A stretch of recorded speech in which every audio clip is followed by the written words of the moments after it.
السلام علیکم ورحمۃ اللہ وبرکاتہ. ان الحمد للہ والصلاۃ والسلام علی من لا نبی بعد اما بعد. محترم سامعین اکرام، آج ہم آپ کے سامنے جشن میلاد النبی کے تعلق سے کچھ باتیں کرنے جا رہے ہیں کہ اس کی اسلام میں کیا حیثیت ہے، کیا یہ ثواب کا کام ہے یا بدعت ہے. اس کو ہم کئی قسطوں میں لیں گے. آج ہم بتائیں گے آپ کو کہ اس کی شروعات کب ہوئی، کس نے کیا. جب ہم تاریخ کا مطالعہ کرتے ہیں معلوم ہوتا ہے کہ سب سے پہلے جس نے اس کی شروعات کی وہ تھا ابو سعید مظفر الدین الکوکبری، شاہ اربل، جو موصل کا بادشاہ تھا، جس کا انتقال 630 ہجری میں ہوا ہے.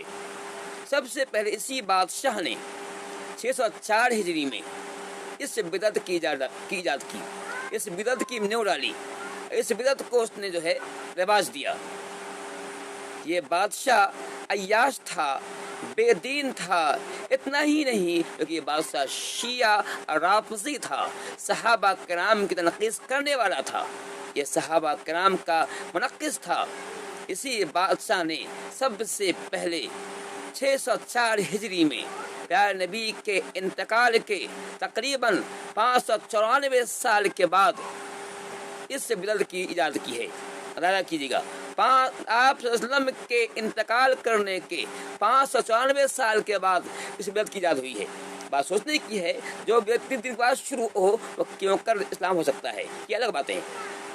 اور اس زمانے میں جو مولوی تھا، جو ملا تھا، جس کا نام تھا ابو الخطاب عمر بن الحسن المعروف ابن دہیہ کلبی، جس کا انتقال 633 ہجری میں ہوا ہے.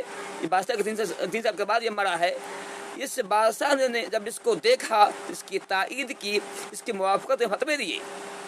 اتنا ہی نہیں بلکہ اس مولوی نے، اس ملا نے، ملا عمر نے، ابن دہیہ کلبی نے اس کی تائید میں کتاب بھی لکھی، جس کا نام سے نام رکھا تھا التنویر فی مولد سراج منیر جگدالی. اس کتاب کے لکھنے پر بادشاہ نے اس کو 1000 اشرفی انعام میں دیا تھا. یہ معلوم ہوتا ہے کہ یہ پورا کھیل جو تھا روپے اور پیسے کا کھیل تھا. یہ مولوی پیسے کے لالچ میں دین کے اندر نئی خرافات داخل کر رہا تھا اور اس کتاب لکھ رہا تھا. ہم یہ بھی تک بتا دیں کہ یہ مولوی کیسا تھا.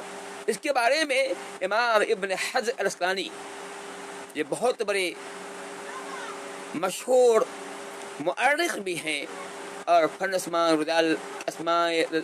رجال کے بہت بڑے ماہر ہیں. جن کی کتابیں اس کتاب موضوع پہ آ چکی ہیں.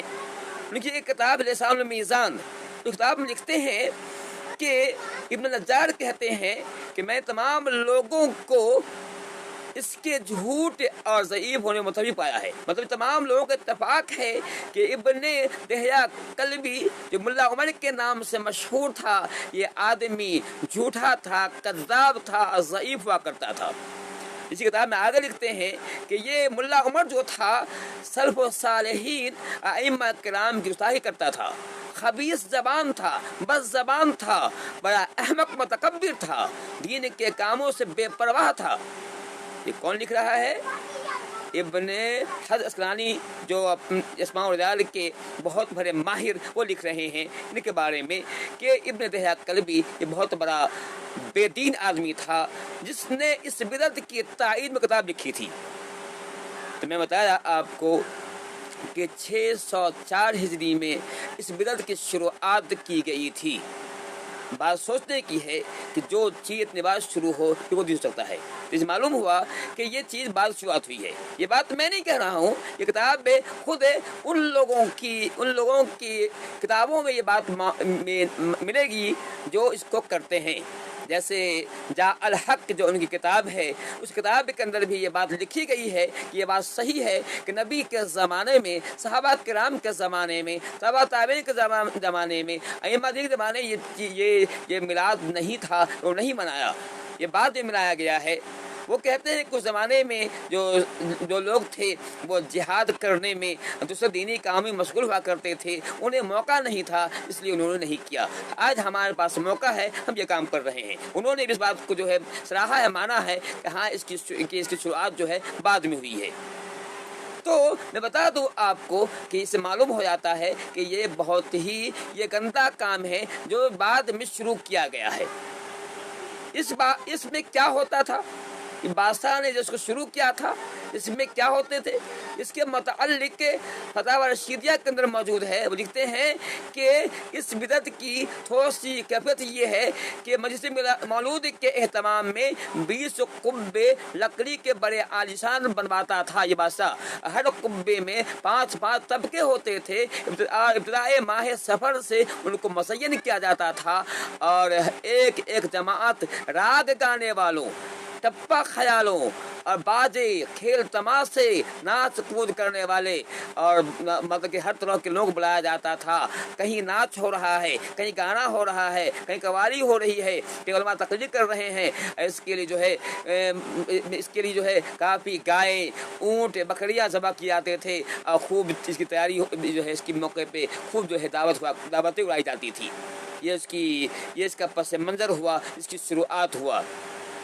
تو میں نے کہا کہ چونکہ یہ بات بعد میں شروع کی گئی ہے، 604 ہجری میں شروع کی گئی ہے، اس لیے یہ کام بدعت ہے۔ اسلام میں اس کو داخل کیا گیا ہے جو بالکل ناجائز اور حرام ہے، اس کے کرنے والا بدعتی ہے۔ بدعتی کے تعلق سے اللہ کے نبی کا ارشاد ہے کہ بدعتی کوئی عمل قابل قبول نہیں ہوتا ہے، نہ اس کو فرائض قبول ہوتے ہیں، نوافل کوئی عمل قبول نہیں ہوتا ہے، اس کے تمام عمل ضائع ہو جاتے ہیں۔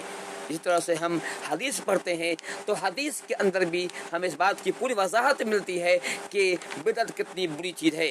اللہ نے فرماتے ہیں کہ جس نے دین میں نئی بات نکالا وہ مردود ہے۔ یہ تو امام مالک کے فرماتے ہیں کہ جب بنی اسلام میں بدعت میرا حسن فقط زعم خان رسالہ، جس نے یہ گمان کیا، جس نے دین میں نئی چیز نکالا اور سمجھتا ہے کہ یہ کام اچھا کام ہے، کوئی سمجھتا ہے کہ آپ صلی اللہ علیہ وسلم نے دین میں خیانت کی ہے، اور وسلم نے بات کو چھپایا ہے، بات کو ظاہر کیا ہے۔ اس طرح سے آپ پر الزام لگایا جاتا ہے، یہ بھی آپ پر یہ الزام ہے کہ آپ صلی اللہ علیہ وسلم نے اس کام کو، جس کام میں لوگوں کے لیے بھلا تھا، یہ کام نبی کی محبت کی علامت تھی، آپ صلی اللہ علیہ وسلم نے ہمیں نہیں بتایا۔ اس طرح سے نبی پر الزام اتہام ہوتا ہے۔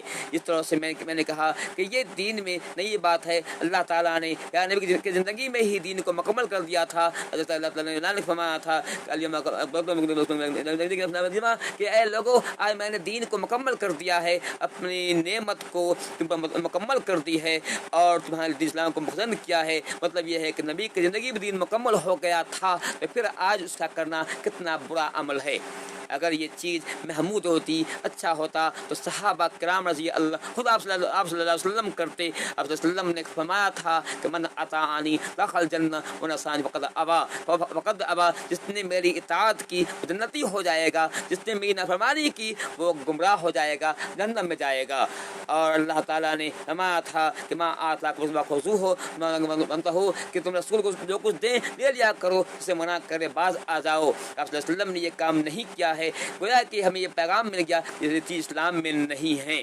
اور میں نے کہا صحابہ کرام نے یہ کام نہیں کیا ہے۔ اگر وہ صحابہ کرام جن میں اللہ فرماتا ہے فَإِنْ آمَنُوا بِمِثْلِ مَا آمَنْتُمْ فَقَدِ اهْتَدَوْا، یہ صحابہ کرام ایسے ہیں، اگر تم ان جیسا ایمان لے آؤ تو تم کامیاب ہو جاؤ، تم ہدایت پالو۔ اگر تم ان کے راستے سے پھرو گے تو فَإِنَّهُمْ فِي شِقَاقٍ، یاد رکھو تم لوگ اختلاف میں پڑ جاؤ گے، تفرقے میں پڑ جاؤ گے۔ ایسا ہی ہو رہا ہے، لوگوں نے صحابہ کرام کے طرز کو، صحابہ کرام کے فہم کو معیار نہیں سمجھا، اپنے طریقے سے قرآن کی جو ہے ترجمہ کو سمجھنے کی کوشش کی، چنانچہ لوگ جو ہے گمراہ ہو رہے ہیں۔ اگر کوئی چاہتا ہے کہ ہدایت پا جائے، صحابہ کرام کے طرز پر قرآن کو سمجھنا ہوگا، یوں سمجھنا ہوگا صحابہ کرام نے جو کیا ہے وہی دین کا اصل معیار ہے، وہی اسلام ہے۔ آج جو کچھ نکالا جاتا ہے سب بدعات اور خرافات میں آتے ہیں۔ جس اللہ فرماتا ہے وَيَتَّبِعْ سَبِيلَ الْمُؤْمِنِينَ وَاللَّهِ مَا تَوَلَّى نُصْلِهِ جَهَنَّمَ وَسَاءَتْ مَصِيرًا۔ سورہ نساء کی آیت نمبر 115 ہے۔ اللہ فرماتا ہے کہ جو رسول کی مخالفت کرتا ہے حق کے آنے کے بعد، اور کہا صحابہ کرام کے راستے کے علاوہ کسی اور راستے کی پیروی کرتا ہے، اللہ فرماتا ہے وہ جدھر پھرا ہے ادھر پھرا دیں گے، اسے جہنم میں ڈال دیں گے۔ جہنم بہت ہی بری انجام کے اعتبار سے بہت بری جگہ ہے۔ تو یہاں بھی کہا جا رہا ہے کہ صحابہ کرام ہمارا معیار ہے، ہمارے عمل کا معیار ہے، ہمارے لیے اسوہ ہیں۔